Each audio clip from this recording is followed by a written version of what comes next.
Encuentro con Cristi. Si es que quiero que se pongan, quiero darle la bienvenida a nuestra primera invitada, nuestra amiga María Fernanda Rebellón, desde la ciudad de Bogotá. Ella nos va a estar acompañando durante el tiempo y este espacio, y sabemos que el tema que vamos a tratar va a ser de mucha ayuda, porque nos va a brindar unas herramientas, las cuales en estos tiempos, la verdad, son muy útiles. Vamos a ver si ya está por ahí nuestra amiga, nuestra... Hola María Fernanda, ¿cómo estás? Un saludo, un gusto. Aquí estoy. Bueno, muy buenas tardes. El gusto es para mí, Cristian, de verdad. Un honor ser tu invitada, un honor estar en Teledique y de verdad que espero que aprovechemos este espacio para conversar y sacar cosas provechosas, prácticas y fáciles. Mil gracias. Pues desde acá también por tu buena labor, por contribuir de verdad a favor de la construcción educativa, del conocimiento, de las buenas herramientas, las cuales, verdad, necesitamos en estos tiempos. Es un gusto tenerte, de verdad, en este espacio, María. Y bueno, queremos que antes que todo, pues, que de pronto conozcan un poco quién es Fernanda, ¿verdad?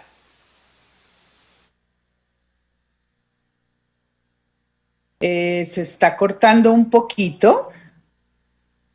María, queríamos para que pronto hagas una pequeña presentación para que conozcamos realmente quién es María Fernanda. Muy bien. Bueno, yo soy María Fernanda Rebellón, ese es mi nombre. Soy hija mayor en una familia rola, soy hermana, soy nieta, soy muchas cosas. He estudiado en la vida y he trabajado en dos áreas que me encantan, desde la salud y la educación. Yo estudié mi pregrado en la Universidad del Rosario, yo soy fisioterapeuta y desde que me gradué empecé a trabajar con neurodesarrollo, psicomotricidad, discapacidad y diferentes áreas de rehabilitación. Soy saludista, especialista en salud pública y también estudié una maestría en educación. He trabajado maravillosamente en diferentes regiones del país y he estado, como digo yo, en la selva, en la vida real. He estado también en otras instancias y la educación siempre ha marcado mi vida, desde mi familia, desde quienes son mi abuela, mi madre, educadoras. Entonces, esa intersección entre la salud y la educación me tiene hoy aquí. Mil gracias, Cristian. Verdad, es un honor tenerte como esta primera invitada especial a Encuentros con Cristian de Jesús. María, ¿cómo combinar la educación con la salud? Fácil. La misma persona que debe atender a estilos de vida, la misma persona que se alimenta, la misma persona que socializa, es la misma persona que se educa.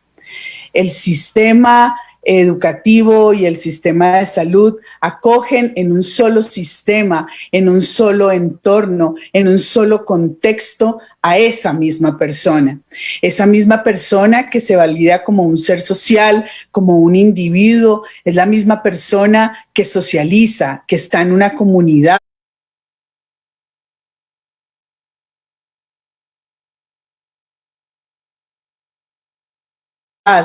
Que está con las acciones tanto personales como sociales de una comunidad, de un barrio, de un país, de unos grupos específicos. Hablando de educación, el tema que queremos compartir con todos los televidentes, con todas las personas que están aquí, tiene como qué enseña, ¿verdad? O qué legado nos ha dejado el efecto de la pandemia en el campo de la educación, principalmente, amiga María, en los niños y las niñas. ¿Qué efecto, qué genera la pandemia en el campo educativo? Ese va a ser el tema que vamos a tratar como que el tema principal. Sí. ¿Cuál es tu visión, María, desde tu formación, desde tu campo entre la salud y la educación? ¿Qué nos puedes decir que en estos momentos, ¿qué nos ha dejado el efecto de la pandemia en el campo educativo?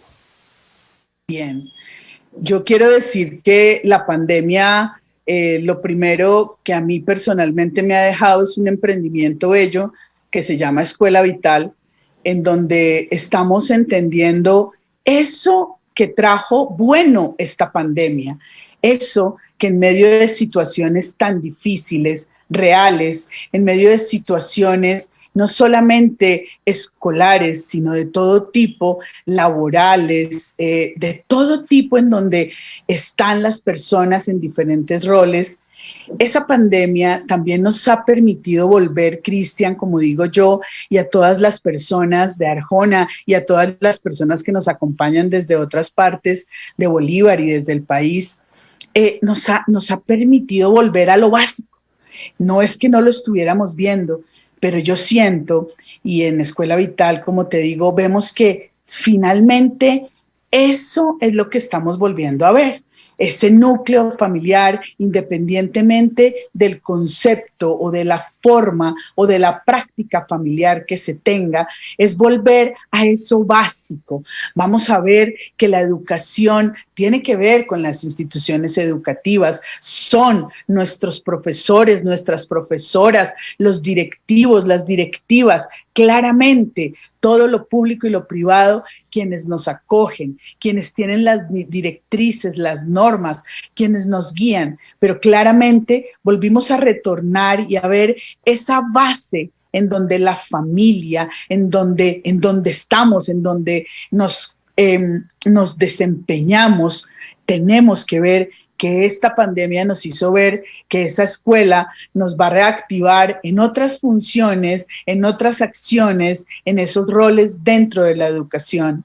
La pandemia, si me permites también decirlo, nos ha evidenciado las brechas que existen, la conectividad, esa falta o esa conectividad que no es en la proporción, en el porcentaje que quisiéramos ver en las zonas rurales, en muchas zonas urbanas, en las fronteras. Entonces, hacer conciencia de algo que no es que no se supiera, pero que sí estamos viendo la necesidad inminente de trabajar, de estar en una unión, pero más que en una unión, en una intersección de sistemas y en una intersección entre esa escuela y la familia. Sí, claro, María. Entonces nos das a entender de que naturalmente por el efecto pandémico se han afinado o ha crecido más los factores de unidad familiares, por así decirlo. Eh, yo no sé porque no he hecho una investigación, pero de lo que está alrededor mío y de lo que yo he podido evidenciar, he visto cómo las dinámicas en las familias, padres, madres, cuidadores, se han modificado por las diferentes circunstancias a las que nos ha traído la pandemia, pero también se han reactivado algunas otras cosas y algunos otros quehaceres en casa, en ese contexto de hogar, en ese contexto de familia que muchas veces he evaluado y he visto con colegas disciplinares o interdisciplinares o multisectoriales que se daban solamente a la escuela. Hemos comprendido y hemos reactivado cómo muchas cosas, muchas acciones de la escuela ahora son compartidas y cómo esos maravillosos y esas maravillosas docentes hemos tenido, y me incluyo, que ver otras formas de acercarnos, otras formas de hacer contacto, otras formas de hacer empatía para que ese aprendizaje se pueda generar, para que esas relaciones se puedan continuar y fortalecer en una realidad que es la que nos tocó. Una realidad que no podemos ignorar, es una realidad que nos agobia, que está en nuestro entorno. María, ¿cómo crees que un niño ha entendido todo esto en relación a la pandemia en cuanto a los cambios educativos? ¿Cómo crees que un niño lo ha asimilado para él desde su formación, desde cómo lo percibes? Yo siento que no podemos generalizar. Siento que esa niñez, esa primera infancia y esa adolescencia claramente tienen comportamientos comunes, pero la individualidad prima aquí. Yo creo que ha habido una evolución, ¿no? Yo creo que la sorpresa, la acomodación, la organización en ellos y ellas, dependiendo de sus edades, también ha dependido mucho de los roles, de las familias, de las formas. Entonces, yo creo que cada uno ha empezado a entender una forma de vida diferente, con unos cambios diferentes, pero si tú me preguntas a mí, Cristian, de lo que he visto de las niñas y niños, he visto que una valentía, una entrega, una flexibilidad, y he visto casos de todo. ¿Qué he visto yo en esa primera infancia? ¿Qué he visto yo en esos menores de 3 años? Que siento que a gritos nos están mostrando y reafirmando la importancia de los sentidos, de tocar, de salir, de relacionarnos. Claro, los escolares también, esa niñez también, pero también nos han mostrado esa valentía, ¿no? Esa flexibilidad, ese puedo y no puedo. Y no podemos generalizar porque cada niño y cada niña es una vida. La adolescencia, una edad en donde estoy definiendo tantas cosas, un ciclo vital en donde priman tantas cosas sociales, tantas cosas determinantes afuera de casa. Si nos ponemos a leer los observatorios de la juventud y de la adolescencia, datan que han tenido unas percepciones de todo tipo, un porcentaje positivo, otro porcentaje no, porque este cambio nos ha hecho encontrarnos a nosotros mismos y verificar ¿qué será lo importante? ¿Cómo hacemos para cambiar y para adaptarnos? ¿Qué es todo eso de lo que hablamos frente a la flexibilidad? Entonces, no me gustaría generalizar, pero siento que sí hay una valentía, siento que sí nos están enseñando muchas cosas y ellos también están aprendiendo y seguramente he escuchado comentarios de que qué difícil será, y yo pienso que al contrario, qué importante será ver cómo van a ser esas personas quienes nos van a gobernar, quienes nos van a educar, cómo ir a hacer ese cambio y toda esa adaptación.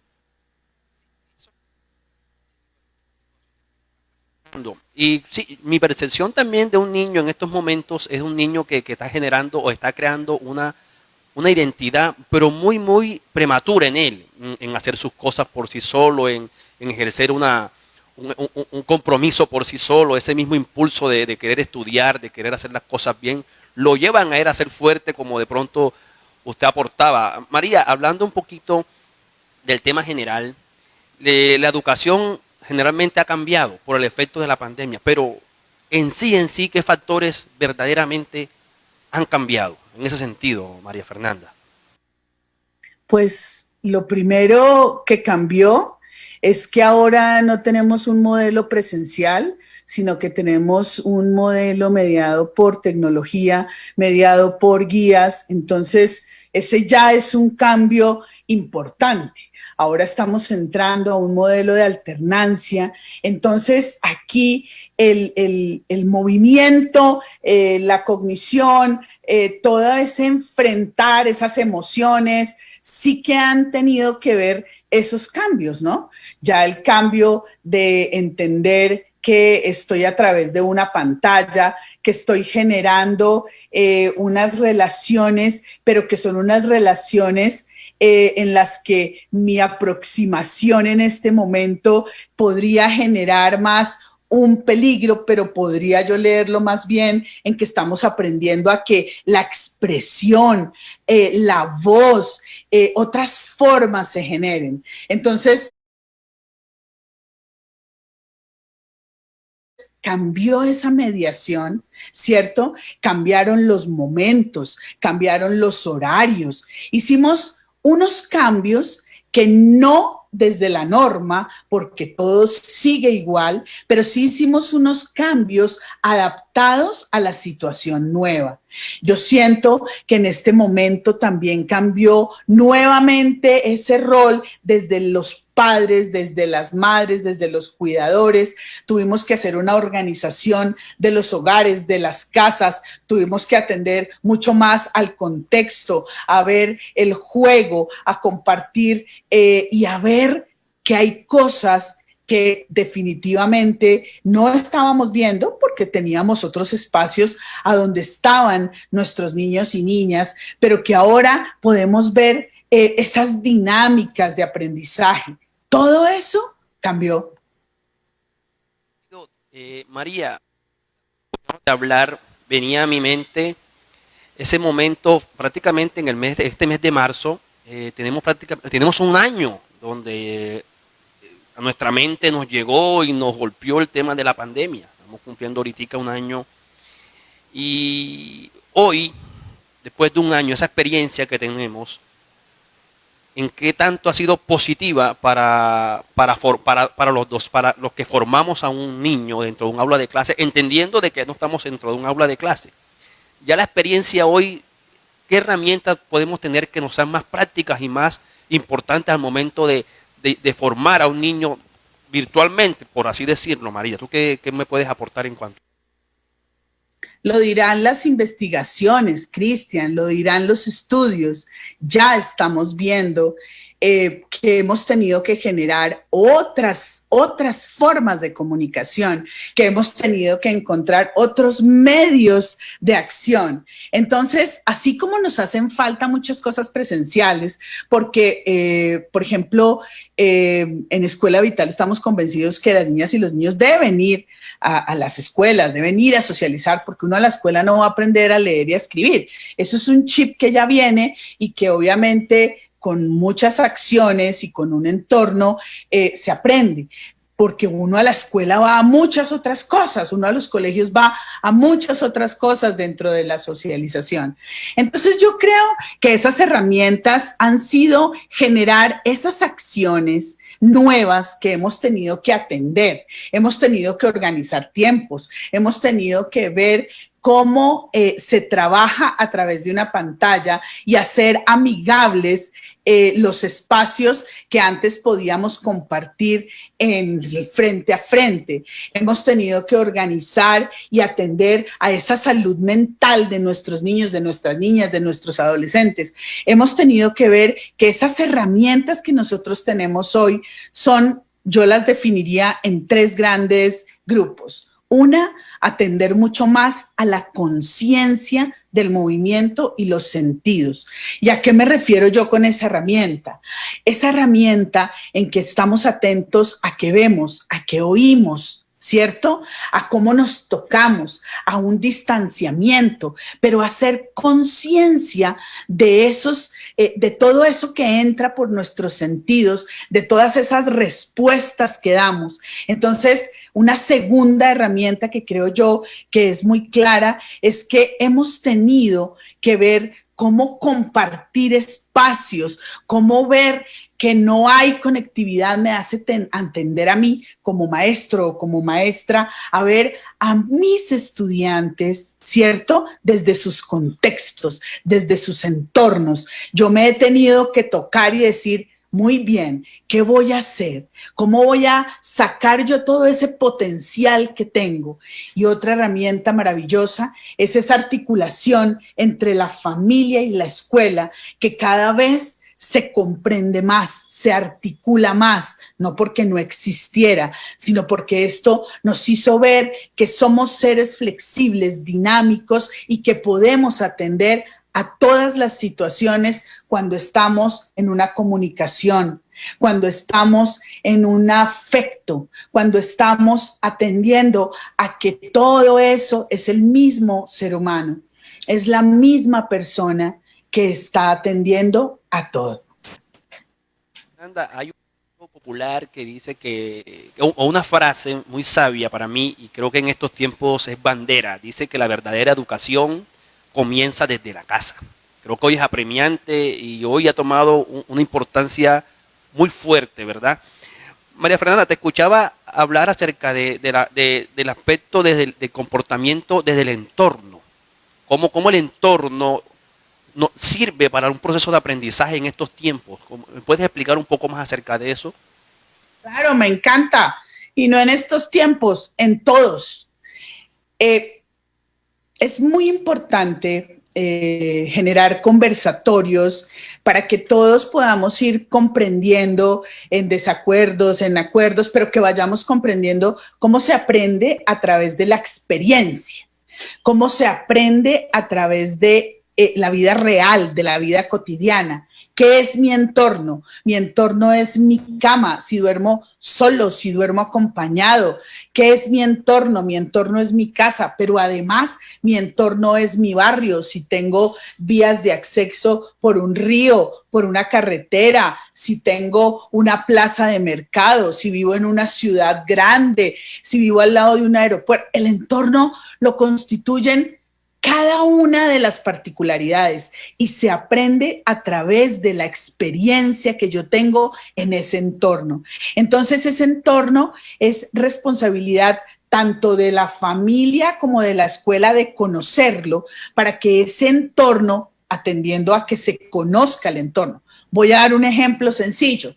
Entonces, en Arjona, la economía va alrededor de la ganadería, de la agricultura y de la pesca. Entonces, cuando en Arjona eso pasa, yo debo entender que mis actividades, siguiendo al ministerio, siguiendo a las secretarías, siguiendo la norma, pero mis actividades deben atender a ese entorno que es la realidad, que es la cotidianidad, para que sea mucho más fácil ese aprendizaje y esa dinámica de enseñanza y aprendizaje. Fernanda,